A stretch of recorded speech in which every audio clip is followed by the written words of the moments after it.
بسم اللہ الرحمن الرحیم۔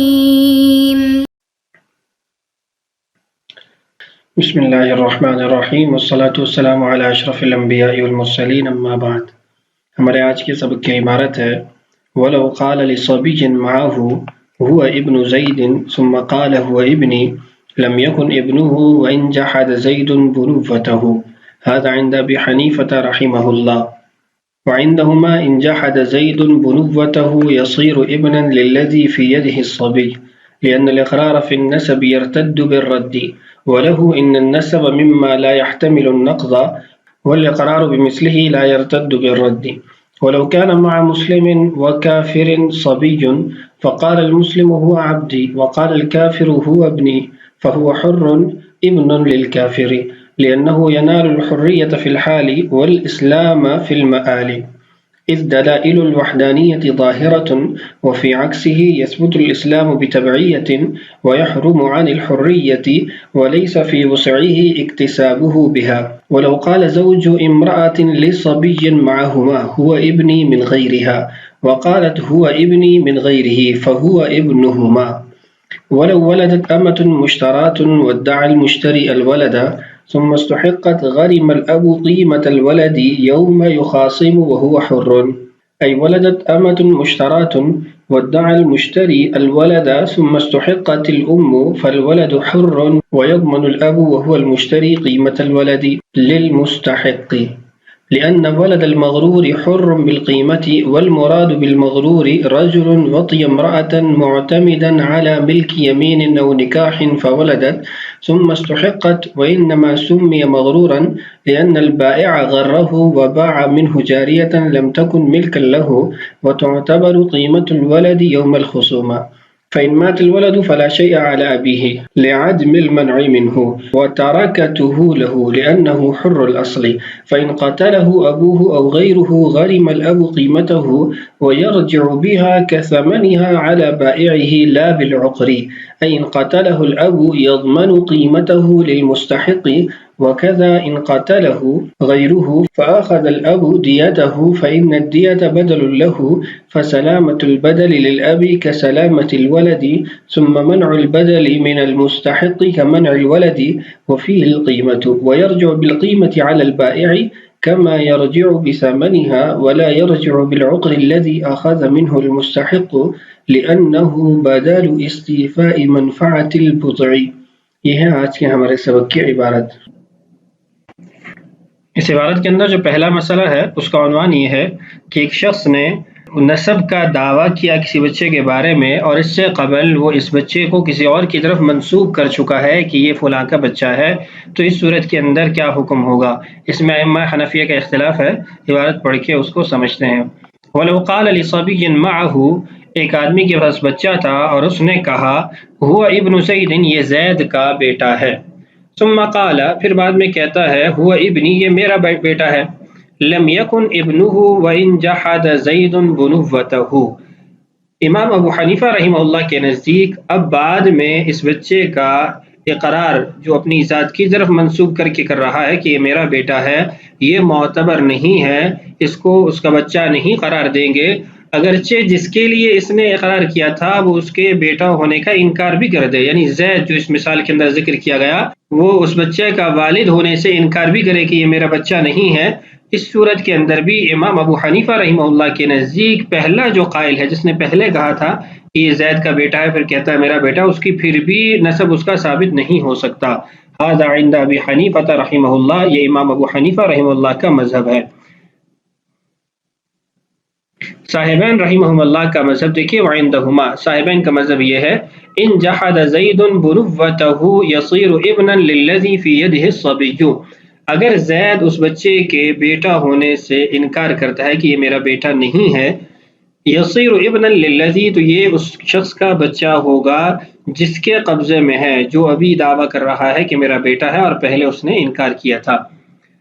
صاحبین کی دلیل دیکھیے، لأن الاقرار فی النسب یرتد بالرد، صاحبین کی دلیل یہ ہے کہ نسب کے معاملے میں اقرار سے اگر کوئی رجوع کرتا ہے تو اس کا رجوع معتبر ہوگا، دیگر جو امور ہیں عام حالات میں ان کے اندر کسی کا اقرار سے لوٹنا، اس سے رجوع کرنا وہ معتبر نہیں ہوتا۔ تو یہاں پر چونکہ نسب کا معاملہ ہے تو اس کا جو اقرار ہے، یعنی پہلے اس نے کہا کہ میرا بیٹا نہیں ہے، بیٹا نہ ہونے کا جو اقرار کیا، اب بعد میں بیٹا ہونے کا اقرار کر رہا ہے، تو اس سے وہ پہلا اقرار باطل ہو جائے گا، ختم ہو جائے گا۔ وَلَهُ، امام صاحب کی دلیل، ان النسب مما لا يحتمل النقض،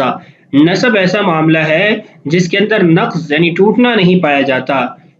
ختم نہیں ہو سکتا۔ والاقرار بمثله لا يرتد بالرد، اور ایسے معاملات کے اندر جو نہیں ٹوٹ سکتے، جن کے اندر تبدیلی نہیں ہو سکتی یا جس کے اندر تغیر اور منتقل ہونا نہیں پایا جاتا، تو ایسے امور کے اندر اگر کوئی اقرار سے لوٹتا ہے تو اس کا لوٹنا، اس کا اقرار سے رجوع کرنا یہ معتبر شمار نہیں ہوگا۔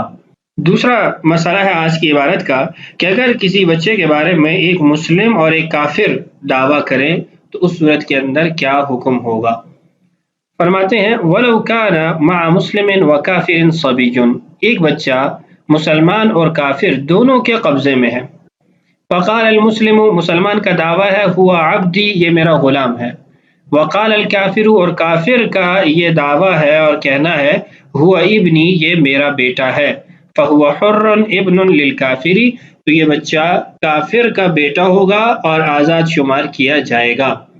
یعنی مسلمان غلام ہونے کا دعویٰ کر رہا ہے کہ یہ میرا غلام ہے، اور کافر وہ اس کا بیٹا ہونے کا دعویٰ کر رہا ہے اور اس اعتبار سے وہ آزاد ہوگا، تو فرماتے ہیں کہ یہ کافر کا بچہ شمار کیا جائے گا اور آزاد ہوگا۔ وجہ کیا ہے؟ لأنه ينال الحریۃ فی الاسلام، وجہ یہ ہے کہ وہ ابھی حالاً آزادی پائے گا، آزاد شمار کیا جائے گا۔ والاسلام فی المعال، اور مستقبل کے اندر اس کے مسلمان ہونے کی امید بھی ہے۔ کیوں؟ اس دلائل الوحدانیت ظاہرۃ، وحدانیت کی جو دلائل ہیں وہ ظاہر ہیں، یعنی بہت سارے مظاہر ہیں وحدانیت کے جن کو دیکھ کر وہ مسلمان ہو سکتا ہے۔ وہ فی عکسہ، اگر اس کا الٹ کیا جائے یعنی اس کو مسلمان کا غلام بنایا جائے، یثبت الاسلام بتبعیۃ، مولا کی اتباع میں اس کو کہا جا سکتا ہے کہ مسلمان ہو گیا، لیکن ویحرم عن الحریۃ، اس کا آزاد ہونا یہ ختم ہو جائے گا، اس سے وہ محروم رہ جائے گا۔ ولیس فی وسعہ اکتسابہ بہا، اور اس کے بس میں نہیں ہے کہ وہ آزادی کو خرید سکے، آزادی کو حاصل کر سکے۔ یعنی آزاد ہے تو اسلام اس کا اپنا عمل ہے، وہ مسلمان ہو سکتا ہے وحدانیت کے مظاہر کو دیکھ کر، لیکن اگر ہم اس کو طبعاً مسلمان بنا دیتے ہیں تو اس صورت کے اندر وہ غلام رہے گا اور غلامی سے آزادی اس کے لیے ممکن نہیں ہے، وہ اس کو حاصل نہیں کر پائے گا۔ اس پر علامہ حسکفی رحمہ اللہ کا استدراک بھی ہے، آپ اس کو حاشیۃ ابن عابدین کے اندر دیکھ سکتے ہیں، وہاں تفصیلات موجود ہیں۔ وَلَوْ قَالَ زَوْجُ امْرَأَةٍ، یہاں سے ایک اور مسئلہ شروع ہو رہا ہے کہ اگر ایک عورت کا شوہر کہتا ہے لِصَبِيٍّ مَعَهُمَا، ایسے بچے کے بارے میں جو ان دونوں کے پاس ہے، یعنی میاں بیوی کے قبضے میں ایک بچہ ہے،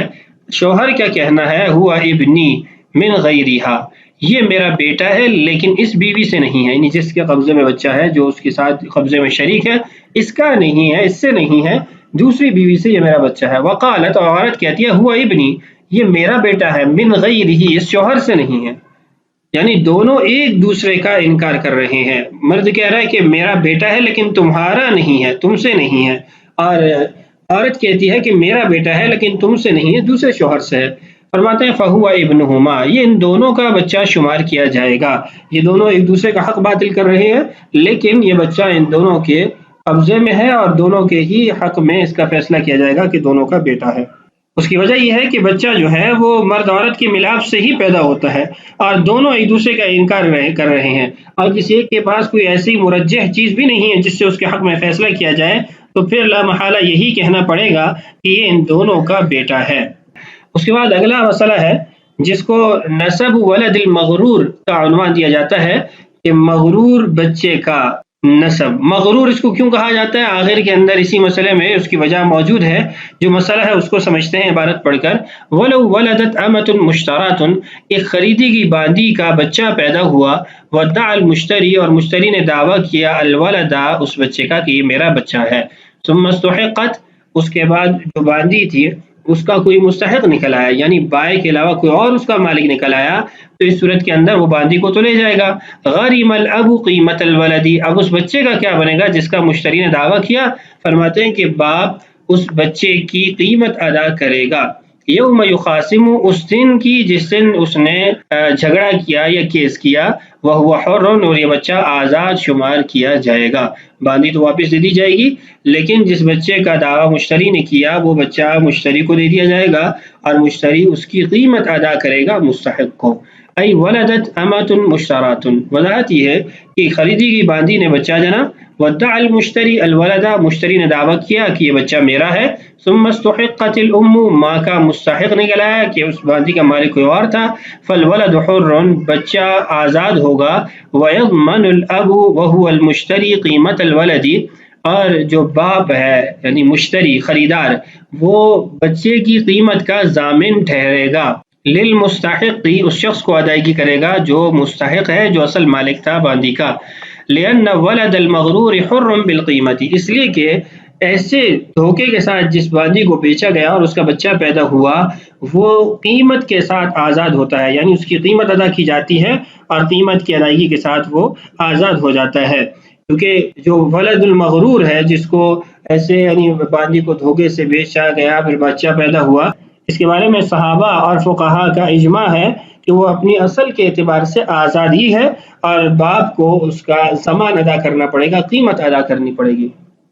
والمراد بالمغرور، یہ تعریف ہے کہ اس کو ولد مغرور کیوں کہا جاتا ہے۔ مغرور سے مراد یہ ہے رجل وطئ امرأة، ایک آدمی نے عورت سے وطی کی، معتمدا علی ملک یمین او نکاح فولدت، اس بات پر اعتماد کرتے ہوئے کہ یہ میری باندی ہے یا یہ میری بیوی ہے، نکاح جس سے کیا، فولدت، اور پھر بچہ پیدا ہوا، ثم استحقت، پھر یہ باندی جس سے اس نے نکاح کیا یا پھر اسے خریدا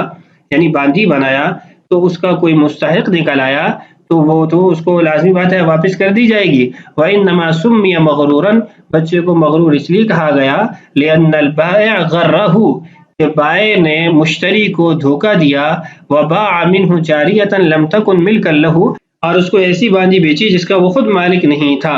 وَتُعْتَبَرُ قِيمَةُ الْوَلَدِ يَوْمَ الْخُصُومَةِ، بچے کی قیمت کا اعتبار اس دن کا کیا جائے گا جس دن یہ جھگڑا ہوا، جس دن اس نے کیس کیا تھا۔ اس کی وجہ یہ ہے کہ اس سے قبل بچہ جو ہے وہ مضمون نہیں تھا، مشتری کا تو اس میں کوئی عمل نہیں تھا، لیکن جب مستحق ثابت ہوا اور پھر اس نے خصومت کی تو اس صورت کے اندر اب چونکہ یہاں پر مشتری مانع ہوگا، رکاوٹ بنے گا،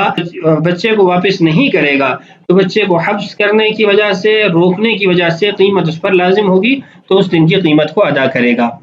اس کے بعد ہے فَإِن مَاتَ الْوَلَدُ، اگر یہ ولد مغرور مر جاتا ہے، فَلَا شَيْءَ عَلَىٰ أَبِيهِ، تو باپ پر کسی قسم کا کوئی ضمان، تاوان، قیمت لازم نہیں ہوگی۔ وجہ کیا ہے؟ لِعَدْمِ الْمَنْعِ مِنْهُ، کہ اب باپ کی طرف سے کوئی حبس نہیں، کوئی روکنا نہیں، کوئی منع کرنا نہیں ہے۔ وَتَرَكَتُهُ لَهُ، اور جو طریقہ ہوگا اس بچے کا وہ باپ کو ہی دیا جائے گا۔ وجہ کیا ہے؟ لِأَنَّهُ حُرُّ الْأَصْلِ، اپنی اصل کے اعتبار سے تو وہ آزاد ہے۔ فَإِن قَتَلَهُ أَبُوهُ، اگر اس بچے کو، پہلی تو صورت ہی نا جس میں وہ خود مر گیا، اپنی طبعی موت مر گیا، اب دوسری صورت ہے کہ اس کو قتل کر دیا جاتا ہے، پھر قتل باپ کرتا ہے یا کوئی اور کرتا ہے، تو اس صورت کے اندر دیکھیے فَإِن قَتَلَهُ أَبُوهُ، اگر باپ اس کو قتل کر دیتا ہے بچے کو، او غیرہ، یا کوئی اور قتل کر دیتا ہے، غَرِمَ الْأَبُ قِيمَتَهُ، دونوں صورتوں کے اندر باپ کو اس کی قیمت ادا کرنی پڑے گی۔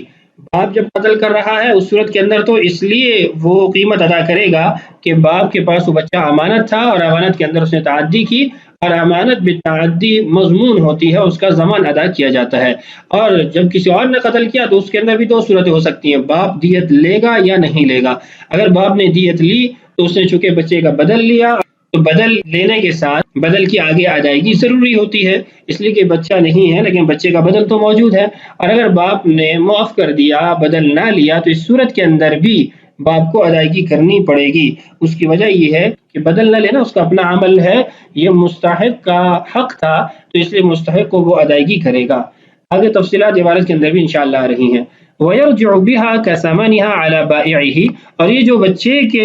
طرف سے ادائیگی کرے گا یعنی بچے کی قیمت ادا کرے گا، اس کے اندر وہ بائع سے رجوع کرے گا، بائع سے وصول کرے گا، جیسے باندی کی ادا کرنے کے بعد بائع سے وہ رجوع کرتا ہے۔ لا بالعقر، لیکن عقر کے معاملے کے اندر وہ بائے سے رجوع نہیں کر سکتا۔ عقر کہتے ہیں کہ اپنی ملک والی عورت کے علاوہ کسی اور سے وطی کرے اور ایسی وہ صورت قائم ہو جائے کہ جس کے اندر حد بھی واجب نہ ہوتی ہو، تو اس وقت عورت کو جو مال ادا کیا جائے گا اس کو عقر کہیں گے، اور یہ مال منافع بضع کے بدل کے طور پر دیا جاتا ہے۔ آگے دیکھیے، ان قتلہ الاب، باپ نے قتل کیا، یضمن قیمتہ للمستحق، تو مستحق کو اس کی قیمت ادا کرے گا، یہ اس کی قیمت کا مستحق کے لیے ضامن بنے گا۔ وکذا ان قتلہ، اور ایسے ہی اگر اس کو قتل کرتا ہے غیرہ، باپ کے علاوہ کوئی اور، فاخذ الاب دیتہ، باپ نے اس کی دیت لی، فإن الدیۃ بدل لہ، تو دیت چونکہ بدل ہے بچے کا تو باپ پھر بھی ادائیگی کرے گا۔ فسلامۃ البدل للاب کسلامۃ الولد، باپ کے لیے بدل کا سلیم ہونا، ثابت ہونا، موجود ہونا، یہ بچے کے موجود ہونے، سلیم ہونے کی طرح ہی ہے۔ ثم منع البدل من المستحق کمنع الولد، پھر بدل اگر روکا جاتا ہے مستحق سے، یعنی اگر بدل نہیں ادا کرتا مستحق کو، چونکہ والد نے خود دیت نہیں لی، تو یہ ایسے ہی ہے جیسے کمنع الولد، بچے کو روک رہا ہے تو اس پر قیمت لازم ہوتی ہے، تو اس صورت کے اندر بھی بدل پھر والد کو اپنی طرف سے ادا کرنا پڑے گا۔ وفیہ القیمت، اور اس صورت کے اندر قیمت لازم آئے گی۔ ویرجع بالقیمت علی البائع کما یرجع بثمنها، اور یہ بائع سے اس قیمت کو وصول کرے گا جیسے مشتری وہ باندی کی جو قیمت ہے اس کا رجوع کرتا ہے، اس کو وصول کرتا ہے بائع سے۔ ولا يرجع بالعقر الذي اخذ منه المستحق لانه بدل استيفاء منفعه البضع، لیکن مشتری سے مستحق جو عقر لیتا ہے باندی کی وجہ سے، وہ اس کا رجوع نہیں کر سکتا بائع پر، اس لیے کہ لأنه بدل استیفاء منفعت البضع، کہ وہ جو عقر ادا کیا ہے مشتری نے مستحق کو، وہ منافع بضع کا بدل ہے، تو منافع بضع چونکہ اس نے اس سے استمتاع کیا ہے تو اس لیے یہ اس سے بائع سے رجوع نہیں کر سکتا، وصول نہیں کر سکتا۔ تو باب دعوی النسب ہمارا مکمل ہو گیا۔ اگلی ویڈیو میں انشاءاللہ کتاب الاقرار شروع کریں گے۔ اللہ تعالیٰ سے دعا ہے اللہ تعالیٰ ہمارے لیے اسباق کی تکمیل آسان فرمائے، اللہ تعالیٰ ہم سب کا حامی و ناصر ہو۔ السلام علیکم ورحمۃ اللہ وبرکاتہ۔